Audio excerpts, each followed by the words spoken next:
Hello friends, मेरा नाम आशीष कुमार है और मैं एक यूपीएससी एस्पिरेंट हूँ। और मैं पिछले 3 वर्षों से कुछ संस्थानों में ऑफलाइन क्लासेस हिस्ट्री के लिए जीएस के लिए ले रहा हूँ। और वर्तमान समय में मैंने हिस्ट्री से बीए किया है और बीए करने के पश्चात मैं वर्तमान समय दिल्ली यूनिवर्सिटी से मास्टर्स कर रहा हूँ। और मेरा है कि मैंने ऑफ़लाइन क्लासेस में वहाँ पढ़ाया और पढ़ाने के पश्चात मुझे अनुभव हुआ कि मैं बच्चों को अच्छा एक्सप्लेन कर पाता हूँ और बच्चे मुझसे समझते हैं। तो यही रीज़न्स है मुझे ऑनलाइन आने पढ़ाने में। और अगले 2 महीने में मैं यह कोशिश करूँगा कि हिस्ट्री के सिलेबस को मैं आपको अच्छे से समझा सकूँ। और विभिन्न स्टेट सर्विसेज एग्ज़ाम हो गए या यूपीएससी हो गए, तो प्राइमरी फ़ोकस हमारा यूपीएससी के लिए होगा और उसके पश्चात हम लोग उसके साथ-साथ स्टेट पीसीएस के लिए भी हम लोग अच्छे से उसको पढ़ते चलेंगे। तो ये है हम लोग का प्लान है। और लास्ट 3 ईयर से मैंने पढ़ाया ऑफ़लाइन क्लासेस में, यही मेरा एक्सपीरियंस है। और अगले 100 घंटे में हम लोग पूरी हिस्ट्री के सिलेबस को अच्छे से, उसके पीवाईक्यूज़ को, उसके आंसर राइटिंग को, सारी चीज़ों को हम अच्छे से करेंगे। और जैसा कि हम लोग जानते हैं, हिस्ट्री को यूपीएससी के दौरान हम लोग को एक अपनी स्ट्रैटेजी होनी चाहिए जो क्या पूछा जाता है और किस तरह से हमको एग्ज़ाम के प्रिपरेशन करना है। क्योंकि किसी भी चीज़ में अगर हम लोग को ज्ञान लेना है, ज्ञान अर्जन की चीज़ें हम लोग पीछे कर चुके हैं। अभी हम लोग को एक सही डायरेक्शन में सही चीज़ों का करते हुए आगे बढ़ना है। तो जैसा यूपीएससी में है, जीएस पेपर 1 हो या फिर पीटी हो, तो सभी चीज़ों में सबसे पहले आते हैं हिस्ट्री में कोई भी पोर्शन होता है तो उसमें हम एंशिएंट हिस्ट्री के बारे में पढ़ते हैं। एंशिएंट हिस्ट्री हो गया जिसमें प्रागैतिहासिक काल से लेके लगभग छठी शताब्दी, 8वीं शताब्दी ईसा पूर्व तक पढ़ेंगे। इसके पश्चात हम लोग मेडाइवल हिस्ट्री आएंगे जिसमें लगभग ब्रिटिश के आगमन से पहले तक और 8वीं शताब्दी सारा चीज़ इसमें लिया जाएगा। इसके पश्चात हम लोग आर्ट एंड कल्चर के बारे में पढ़ेंगे। ये एंशिएंट और मिडाइवल दोनों का मिला के होगा।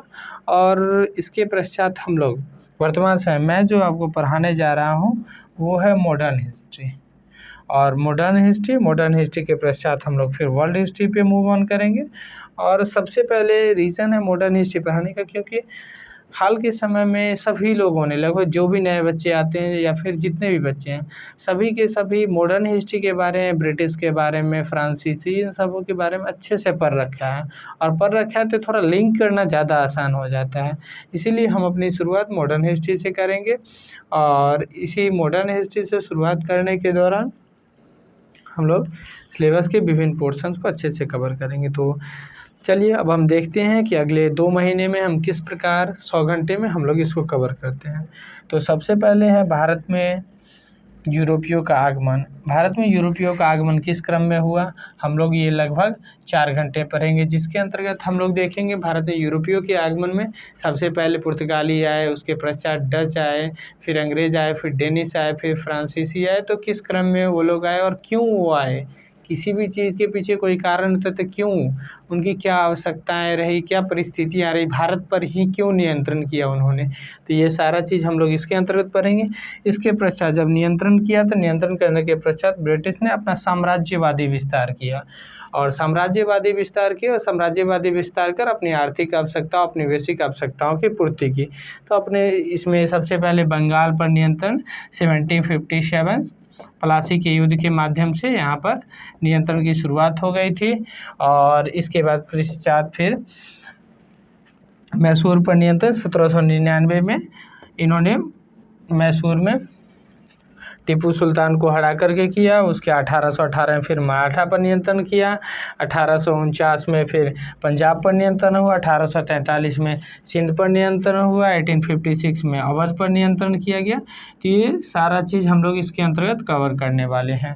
तो ये इसके अंतर्गत आ जाएंगे। और यही करने के साथ हम लोग देखें किस तरह से भारतीय क्षेत्र पर इनका नियंत्रण हुआ, सारी चीज़ें हम इसके अंतर्गत पढ़ेंगे। इसके पश्चात हम देखेंगे और इन्होंने नियंत्रण करने के पश्चात कौन सी नीतियाँ अपनाई, किस नीति के बारे में कब कब कौन सी नीति इनकी अपनाई गई, तो मुख्यतः जीएस में हम लोग 2 नीतियों की बात करते हैं। एक होता है वेलेज़ली की सहायक संधि, जो लगभग 1800 के वर्षों के आसपास 1817-19 यानी वेलेज़ली के आने के पश्चात उसने सहायक संधि प्रणाली लाई। और उसके पश्चात डलहौजी की नीतियाँ, डलहौजी ने युद्ध नीति लाई थी, उसके बाद गोद निषेध नीति लाई। तो ये सारी नीतियों के अंतर्गत हम लोग इसको डील करने वाले हैं। इसके पश्चात हम लोग ब्रिटिश आर्थिक नीतियाँ पढ़ेंगे। सबसे पहले देखेंगे कि क्या होता है आर्थिक नीतियाँ, क्यों ये लागू किया गया, क्या उद्देश्य था इसका, क्या परिणाम निकले। उसी के अंतर्गत हम लगभग 1 घंटे में कवर कर लेंगे, क्योंकि इसमें सिर्फ उद्देश्य बताना क्या कारण था। इसके पश्चात सारी प्रक्रिया इसकी सेम रहेगी। सेम रहने के पश्चात हम लोग देखो उपनिवेशवाद के विभिन्न चरण, जैसे प्रारंभ में 1757 से लेकर 1813 तक व्यापारिक पूंजीवाद का चरण था। उसके पश्चात 1813 के पश्चात औद्योगिक पूंजीवाद का चरण था। उसके पश्चात फिर और नीतियां लागू की गई, तो क्यों, कैसे उन्होंने अपने औपनिवेशिक आर्थिक हितों की पूर्ति के लिए उन्होंने इस नीतियों को लागू किया और क्या लाभ मिले। जैसे 1813 के एक्ट के तहत उन्होंने मुक्त व्यापार की नीति लाई। क्यों, क्योंकि उस समय ब्रिटेन में औपनिवेशिक औद्योगिकरण हो रहा था और औद्योगिकरण में कच्चे माल की ज़रूरत थी और निर्मित वस्तुओं को बिक्री के लिए उनको एक बड़े बाज़ार की आवश्यकता थी, और भारत प्रारंभ से ही काफ़ी बड़ा बाज़ार है। तो इसीलिए हम लोग इसके अंतर्गत हम लोग देखें कब कौन सी चरण अपनाई गई, क्या इसका काम था। लगभग 2 घंटे में ये हमारा पोर्शन पूरा हो जाएगा।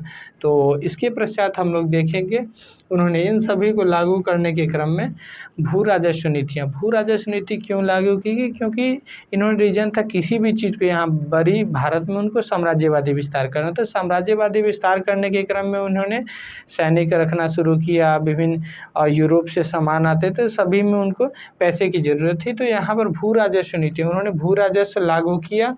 जैसे भू राजस्व के अंतर्गत हम लोग अस्थाई बंदोबस्त, महालबारी, रैयतबारी, तो ये सारी बंदोबस्त प्रणाली किस तरह से टैक्स वो वसूलते थे। जैसे अस्थाई बंदोबस्त 19% क्षेत्र पर लागू था, महालबारी लगभग 31% क्षेत्र पर लागू था, और रैयतबारी बंदोबस्त लगभग भारत के 51% क्षेत्र पर लागू था। तो ये सारी चीज़ें हम इसके अंतर्गत पढ़ेंगे। इसके पश्चात हम लोग कृषि का वाणिज्यीकरण देखेंगे, जो कैसे इन्होंने हमारे परंपरागत कृषि फसलों की खेती की जगह नकदी फसलों की खेती, बगान चाय की खेती, बगानील की खेती, इन सभी खेती पर बल दिया। तो ये सारा चीज़ हम लोग इसके अंतर्गत देखेंगे। इसके पश्चात औद्योगिक नीति, जब औद्योगिक नीति देखेंगे और औद्योगिक नीति की हम लोग अंतर्गत हम लोग देखेंगे कि कैसे ब्रिटेन में अपने औद्योगिकरण हो रहा था, और औद्योगिकरण होने के पश्चात वहाँ पर कैसे भारत को एक कच्चे माल के निर्यातक के रूप में और ब्रिटिश निर्मित वस्तुओं के आयातक के रूप में बना दिया गया। तो यहाँ पर औद्योगिक नीति के अंतर्गत समझेंगे। और इसी औद्योगिक नीति का परिणाम था कि भारत में हस्तशिल्प उद्योगों का पतन हुआ। और ये हस्तशिल्प उद्योग क्या थे, तो हमारे यहाँ पहले से ही सिल्क का उत्पादन होता था। जितने भी चीज़ें थे हम लोग खुद से बनाते थे, और इससे पहले ब्रिटेन के आने से पहले भारत का हमेशा निर्यात होता था। सारी चीज़ें हस्तशिल्प उद्योग जो भी हम लोग बनाते थे, हाथी दांत से निर्मित था, सारी चीज़ें हम लोग निर्यात करते थे। बट अंग्रेज़ों के आने के पश्चात ये सारा चीज़ डैमेज हुआ, और इसी का निहितार्थ था, उसी का परिणाम निकला कि भारत में हस्तशिल्प उद्योग का पतन हुआ। और इसके पतन के पश्चात हम लोग देखेंगे कि कैसे इस पतन में रेलवे का इन्होंने विकास किया। रेलवे के विकास करने के क्रम में इन्होंने जितनी जल्दी यहाँ भारत में रेलवे का विकास हुआ है, इतनी जल्दी रेलवे का विकास ना ही जापान, ना जर्मनी, ना इटली, ना इवन ब्रिटेन में भी नहीं हुई थी इतनी विकास। और कैसे उन्होंने ब्रिटेन में इसके लिए लगभग 9000 पाउंड प्रति स्क्वायर किलोमीटर लगा था, जो कि भारत में इसी का खर्च 30,000 पाउंड प्रति स्क्वायर किलोमीटर। तो ये रेलवे के अंतर्गत पढ़ेंगे। फिर उसके पश्चात कैसे दादा भाई नौरोजी ने धन निष्कासन का सिद्धांत दिया था, वो इसके अंतर्गत देखेंगे। इसके पश्चात सारी भू राजस्व नीति, आर्थिक नीतियों का परिणाम था अकाल। तो ये हम लोग अकाल के अंतर्गत देखने वाले हैं, जो लगभग हम लोग ये तीनों पोर्शन को अच्छे से पूरे डिटेल में आंसर राइटिंग के साथ, सारी चीज़ों के साथ हम लोग इसको 4 घंटे में कर लेंगे। और ये काफ़ी आसान टॉपिक है, बस इसमें एक बार समझना है, और समझने के पश्चात हम लोग की एक माइंड मैप अच्छे से बन जाएगी, और ये माइंड मैप हमें कभी भी एग्ज़ाम हॉल में काफ़ी हिट्स करते हैं। इसके पश्चात हम लोग देखें ब्रिटिश प्रशासनिक नीति, जिसके अंतर्गत प्रशासनिक नीति किसी भी देश को चलाने के लिए, जैसे वर्तमान समय में ही हम लोग जो यूपीएससी की तैयारी कर रहे हैं तो एक ब्यूरोक्रेट देश को संभालता है। तो उसी दौरान हम लोग कह सकते हैं कि ब्रिटेन ने भी शुरुआत उन्होंने अंग्रेज़ों ने ब्रिटिश ने सिविल सेवा की उन्होंने किया था, विभिन्न एग्ज़ाम्स लाए थे। प्रारंभिक अवस्था में भारतीयों को इसमें नहीं आने दिया जा रहा था, लेकिन बदलते समय के साथ इन्होंने अपनी नीतियों में परिवर्तन किया। उसके पश्चात ये भारतीयों भी इसमें शामिल हुए। इसके पश्चात सिविल सेवा पढ़ेंगे, पुलिस व्यवस्था पढ़ेंगे, सैन्य व्यवस्था, न्यायिक व्यवस्था, इसी अंतर्गत हम लोग पढ़ेंगे। ब्रिटेन जब भारत में था तो उस समय विभिन्न देशों से जिसमें म्यांमार का युद्ध, अफ़गान युद्ध, तिब्बत से, ये सारी संधियाँ, ये सारा चीज़ इसके अंतर्गत हम लोग पढ़ने वाले हैं। इसके पश्चात हम लोग पढ़ेंगे ब्रिटिश सामाजिक सांस्कृतिक नीति। ब्रिटिश सामाजिक सांस्कृतिक नीति के अंतर्गत पढ़ेंगे कैसे उन्होंने प्रारंभिक अवस्था में सामाजिक क्षेत्र में अहस्तक्षेप की नीति अपनाई थी, और इसके पश्चात उन्होंने सक्रिय हस्तक्षेप की नीति अपनाई, और इसके पश्चात उन्होंने फिर से निष्क्रिय हस्तक्षेप सामाजिक क्षेत्र में, क्योंकि 1857 के विद्रोह के पश्चात उन्होंने सामाजिक क्षेत्र में निष्क्रिय रूप में अपनी भूमिका निभाई, क्योंकि उन्होंने देखा कि पूर्व में जब वो सक्रिय रूप में भूमिका निभा रहे थे फिर भी 1857 का विद्रोह हुआ। तो ये सारा चीज़ के अंतर्गत हम लोग पढ़ेंगे, जिसमें समाज सुधार कानून विभिन्न समय पर लाए गए, उसी में शिक्षा का विकास 1813 का नियम के तहत लगभग 1 लाख रुपये शिक्षा पर खर्च करने की बात की गई। प्रेस का विकास किस तरह से हुआ, ये सारा चीज़ हम लोग इसके अंतर्गत लगभग 5 घंटे में कवर कर लेंगे। और 5 घंटे में कवर करने के पश्चात हम लोग सारे ब्रिटिश औपनिवेशिक नीतियों का परिणाम हम लोग देखेंगे। इस नीतियों के अंतर्गत हम लोग देखने वाले हैं भारतीय परिणाम होगा। कहीं भी किसी का शोषण अगर होता है तो अंत में विद्रोह होता है, और इसी विद्रोह के क्रम में हम लोग देखें भारतीय प्रतिक्रिया, इंडियन रिएक्शंस, जिसमें किसान विद्रोह, जनजातीय विद्रोह, ये सारा चीज़ हम लोग देखें। और सबसे बड़ी बात है 1857 का विद्रोह, क्या यह विद्रोह था, क्या यह क्रांति थी, किस तरह से कह सकते हैं इसको क्रांति की संज्ञा दी गई थी, या फिर एक सैनिक विद्रोह था, ये सारा चीज़ के अंतर्गत हम लोग करने वाले हैं। इसके पश्चात हम लोग लगभग इसको 6 घंटे में कवर कर लें, क्योंकि ये 1857 के विद्रोह को थोड़ा सा समझना ज़रूरी है। यहाँ कह सकते हैं changing point, game changing point, क्योंकि पहली बार एक संगठित रूप में अंग्रेज़ों के लिए एक विद्रोह की नीति अपनाई गई थी, विद्रोह हुआ था। तो ये सारा चीज़ के अंतर्गत हम लोग करेंगे। इसके पश्चात हम लोग देखेंगे सामाजिक धार्मिक सुधार आंदोलन। सामाजिक धार्मिक सुधार आंदोलन के इसके उदय के कारण क्या कारण थे सामाजिक धार्मिक सुधार करने के, और स्वरूप क्या था, परिणाम इसका क्या निकला था। इसके पश्चात हम लोग इसमें देखेंगे जो कैसे ब्रह्म समाज की स्थापना हुई, आर्य समाज, इन सभी चीज़ों के बारे में इसके अंतर्गत हम लोग देखेंगे। इसके पश्चात हम लोग भारतीय राष्ट्रीय आंदोलन, और भारतीय राष्ट्रीय आंदोलन जैसे विभिन्न समाज, आर्य समाज, ब्रह्म समाज, इन समाजों की स्थापना हुई, तो धीरे धीरे भारत में रेलवे के विकास, इन सभी का परिणाम भारत में राष्ट्रवाद का उदय हो रहा था। लोग एक दूसरे से संगठित हो रहे थे, प्रेस के विकास से लोग जागरूक हो रहे थे, और इन जागरूकता के बढ़ने के कारण लोग का एकत्रित होना, यही इसी के क्रम में भारतीय राष्ट्रीय आंदोलन की शुरुआत होती है, राष्ट्रवाद का विकास होता है, और 1885 में कांग्रेस की स्थापना होती है।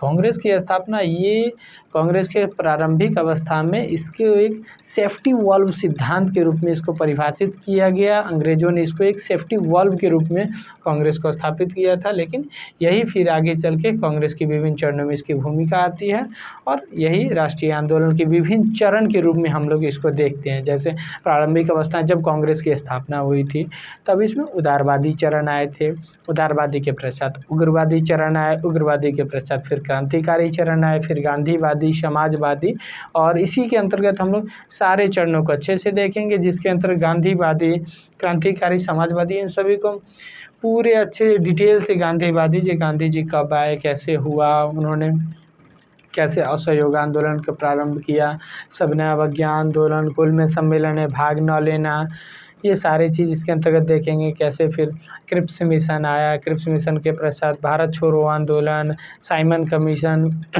ये सारा चीज़ के अंतर्गत देखेंगे। फिर समाज में मार्क्सवाद, ये सारा चीज़ समाजवादी विचारधारा के अंतर्गत देखेंगे, क्योंकि रूस में उस समय समाजवादी विचारों का, समाजवाद का एक गढ़ बन के निकला था। तो वो सारा चीज़ इसके अंतर्गत हम लोग देखिए कैसे इसका इम्पैक्ट पड़ा, प्रथम विश्व युद्ध, द्वितीय विश्व युद्ध, इन सारे का इम्पैक्ट हमारे भारतीय राष्ट्रीय आंदोलन पर किस तरह पड़ा, ये सारा चीज़ के अंतर्गत हम लोग देखेंगे।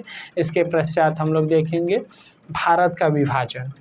बहुत बड़ा सवाल होता है, जब भारत का विभाजन किस तरह से, क्यों किया गया, क्यों हुआ, क्या इसको रोक टाला जा सकता था, नहीं टाला जा सकता था, इन सारों चीज़ों को हम लोग इसके अंदर देखेंगे। जिन्ना की क्या भूमिका रही, कांग्रेस की क्या भूमिका रही, क्या रोका जाए, ये सारा चीज़ के अंदर देखेंगे। इसके पश्चात स्वतंत्रता में कैसे कैसे हम लोगों ने क्या भूमिका, किसकी क्या भूमिका रही, नेहरू जी की, गांधी जी की, लाल बहादुर, ये सारा चीज़ के अंतर्गत हम लोग देखें। फिर संवैधानिक विकास, भारत का संवैधानिक विकास किस तरह से हुआ, कैसे कैसे हम लोगों ने 1935 का अधिनियम से क्या लिया, किस तरह से 1919 का अधिनियम, सारा चीज़ इसके अंतर्गत हम लोग देखेंगे। और इन सभी के साथ लगभग ये 6 घंटे में कवर, क्योंकि ये इसको समझना काफ़ी ज़रूरी है, क्योंकि आने वाले इंडियन पॉलिटी वाले सब्जेक्ट में, विभिन्न सब्जेक्ट में, ज्योग्राफी में भी इवन पंचवर्षीय योजना जो लागू की, कब कौन सी योजना लागू, ये सभी संवैधानिक विकास, कब कौन सा लक्ष्य रखा गया, ये सारा चीज़ के अंतर्गत हम लोग इसको समझेंगे। और समझने के पश्चात हम लोग का और आगे की प्रोसेस क्या रहेगी, अब हम उसको समझेंगे। सबसे पहले हम लोग का रहेगा जो वीकली रिवीजन क्लास रहेगा। मैं कोशिश करूंगा कि बच्चों के लिए अच्छे से वीकली तो 6 से 7 घंटे की क्लास वीक में एक ले लूँ, और हर क्लास के साथ 4-5 क्वेश्चन हम लोग का रहे daily, PYQs question, previous year, mains का 1-2 मेंस के, और बाकी PT के क्वेश्चन, स्टेट से सारा चीज़ हम लोग लेते चले। जो लगभग क्लास ख़त्म होते 10 घंटे का हो चुका होगा, और क्लास ख़त्म होने से पहले हम लोग अच्छे से मेंस की आंसर राइटिंग हर चैप्टर ख़त्म होते से वहाँ पर करते चलेंगे, जिसको लगभग 10 घंटे में। तो ये हमारा लगभग 100 घंटों का प्लान है, जो हम लोग 2 महीने में कवर करने वाले। इसके पश्चात हम लोग फिर ancient history, medieval history, art and culture और वर्ल्ड हिस्ट्री, सारे चीज़ों को अच्छे से पढ़ने वाले हैं। तो ये है। अब मैं आपको एक टॉपिक डिस्कस करके बताता हूँ कि मेरा पढ़ाने का तरीका क्या और आपको कैसे समझ में आएगा। तो सबसे पहले आ जाते हैं भारत में यूरोपियों का आगमन। तो क्यों यूरोपियों का आगमन हुआ, वो क्यों ऑस्ट्रेलिया, विभिन्न देशों में क्यों गए भी तो उतना अपनी प्रभाव क्यों नहीं स्थापित कर पाए, और भारत में क्यों रह गए यहाँ पे। तो सबसे पहले देखते हैं, ये है हमारा अपना प्यारा भारत। इन्होंने ये गलत बना रखा है, ये है हमारा अपना प्यारा भारत। और इस प्यारे भारत में हम लोग देखेंगे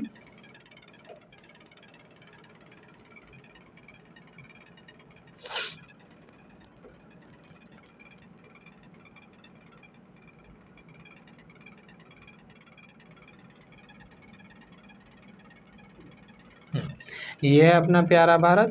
और इसमें हम लोग देखेंगे कि क्या रीजन्स थे भारत में कब आने का। सबसे पहले भारत की यहाँ पे है पुर्तगाल, ये हुआ पुर्तगाल, ये पुर्तगाल की लोकेशन है। तो सबसे पहले 15वीं सदी से इन्होंने भारत में आगमन की शुरुआत हुई, और इन आगमन के दौरान सबसे पहले इन्होंने भारत के विभिन्न क्षेत्रों व्यापारिक केंद्रों का निर्माण किया। इसके पश्चात इन्होंने भारतीय राजाओं से व्यापार के लिए अनुमति ली। अनुमति लेने के पश्चात इन लोगों ने विभिन्न क्षेत्रों में भारत के राजाओं के राजनीतिक मामलों में हस्तक्षेप किया, किलों का निर्माण कराया। किलों के निर्माण कराने के पश्चात इन लोगों ने उसके पश्चात भारत में धीरे धीरे सभी क्षेत्र पर नियंत्रण किया। और सभी में अंग्रेज़ों ने किस तरह से उनकी नीति थी, अंग्रेज़ों ने उस पर नियंत्रण करके और उसके पश्चात भारत को ब्रिटिश उपनिवेश के रूप में स्थापित किया। तो अंग्रेज़ों ने विजय स्थापित किया। ये सारा चीज़ पढ़ेंगे और इसके क्या कारण थे। तो सबसे पहले यूरोप में 15वीं सदी से पुनर्जागरण का काल प्रारंभ हुआ था, और यहाँ पर ये है अपना तुर्की और ये है यूरोप। तो इसी बीच है यहाँ पर कुस्तुनतुनिया। ये कुस्तुनतुनिया है 1453 ईस्वी में मुस्लिम अनुयायियों द्वारा यहाँ पर नियंत्रण कर लिया गया। और इससे ये जो व्यापार हो रहा था, इधर से जो व्यापार हो रहा था अपना, ये स्थलीय व्यापार, ये व्यापार बाधित हो रहा था। ये व्यापार क्योंकि भारत इससे पहले स्थलीय व्यापार ही कर रहा था, तो ये पूरे यूरोप के साथ हम लोग व्यापार करते, लेकिन ये व्यापार पूरी बाधित हो रही थी। यहाँ पर नियंत्रण के पश्चात तो इसी क्रम में इन लोगों ने पुनर्जागरण का जो विकास हुआ तो इसी क्रम में इन लोगों ने नए मार्गों की खोज की आवश्यकता पड़ी। इसी क्रम पुर्तगालवासी 1400 वास्को डी गामा 1498 ईस्वी में यहाँ केप ऑफ गुड होप के मार्ग के माध्यम से भारतीय क्षेत्र में इनका मालाबार तट पे एंट्री होती है। ठीक है, यहाँ पर एंट्री और क्या कारण थे इसके आने के, तो यूरोपीय राज्य आपस में प्रतिस्पर्धा कर रहे थे, तो ये कारण थे, सभी प्रतिस्पर्धा में थे, तो ये कारण थे इनके आने के। और इसके पश्चात हम लोग देखते हैं भारत की समुद्र तटीय अवस्थिति। भारत की समुद्र तटीय अवस्थिति में देखते हैं तो भारत का समुद्र तटीय अवस्थिति, यहाँ पर विभिन्न कारखाना थे, कारखाना प्रणाली का विकास हुआ था, ये सारा चीज़ हम लोग अच्छे से देखेंगे। और क्या कारण थे इसके आने, तो इसके आने के पश्चात हम लोग देखेंगे और जब पुर्तगालवासी वास्को डी गामा जब पहली बार मसालों का व्यापार करके यहाँ से गया तो वहाँ पर उन्होंने 60 गुना मुनाफा कमाया। अगर 1 रुपया यहाँ से लेके गया तो उसको 60 रुपये में वो चीज़ें भी, और ये मुनाफा को देखकर अन्य यूरोपीय देश भारत की ओर अग्रसर हुए, आकर्षित हुए। तो यही सारा चीज़ इसके हम 4 पॉइंट में कह सकते हैं। सबसे पहले यूरोप में पुनर्जागरण का विकास हो रहा था, पुनर्जागरण के प्रकार नए मार्ग की खोज हुई, तो इसी क्रम में नए मार्ग के केप ऑफ गुड होप के माध्यम से भारत की ओर आया। दूसरा का भारत की समुद्र तटीय अवस्थिति जिसमें विभिन्न उत्पादन केंद्र, यहाँ पर अत्यधिक उत्पादन, तो ये कारण थे क्योंकि भारत संसाधन संपन्न देश था, तो ये थे। इसके पश्चात हम कह सकते हैं यूरोपीय राज्यों का आपसी प्रतिस्पर्धा था। और चौथे पॉइंट में हम लोग कह सकते हैं कि पुर्तगालवासी वास्को डी गामा के व्यापारिक मुनाफे को देखकर ये लोग भारत की ओर अग्रसर हुए। तो ये सारा चीज़ है और इसी तरह से हम नेक्स्ट सारे टॉपिक को अच्छे से डिटेल में करने वाले हैं। और मैं कोशिश करूँगा कि आपको क्लास में ही याद करा दूँ किसी भी चीज़ 4 पॉइंट, क्योंकि एग्ज़ाम हॉल में अपने पास ज़्यादा टाइम नहीं रहेगा लिखने को, तो कोशिश किया जाए कि 4 पॉइंट याद कर लिया जाए अच्छे से और उसके कारण को समझ लिया, क्यों हुआ, कैसे क्या इम्पैक्ट पड़ा उसका, सारा चीज़ के अंतर्गत हम लोग देखेंगे। यही है हमारा 2 महीने का प्लान है, 2 महीने के पश्चात हम लोग करने वाले हैं। तो यही है, हम लोग यूपीएससी के लिए अगले 2 महीने में अच्छे से हिस्ट्री, मॉडर्न हिस्ट्री को कंप्लीट करें। इसके पश्चात हम अन्य सब्जेक्ट्स पे, अन्य पोर्शंस पे मूव करेंगे। और इसी के साथ हम लोग दोस्तों मिलते हैं नेक्स्ट क्लास में। Thank you.